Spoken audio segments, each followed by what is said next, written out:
Naku, salamat naman at tumila na ang ulan. Ay, makakalabas na rin ako at makakapaglaro sa labas. Sarap pa matulog. Ano kayang gagawin ko? Alam ko na. Dadalawan ko si Pukang. Tama. Pupunta ko kay Pukang. Kaya lang, pwede ka kami maglaro? Sige, puntahan ko siya. Oo, ano kaya? Naririnig ako. Pwede kaya? Sige. Kaya lang kasi, baka kasama niya si Puking. Pwede kaya? Ano ba to? Ang hirap ng desisyon. Sige, makalabas na ako. Dito na muna ako.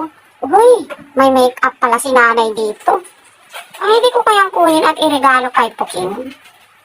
Oo, basahin ko nga. Tama, parang babagay kay Puking ito. Teka, kaya lang makadarating si nanay. Sipin ko muna. Ano kaya ito? Natin ko, hindi kaya make-up to.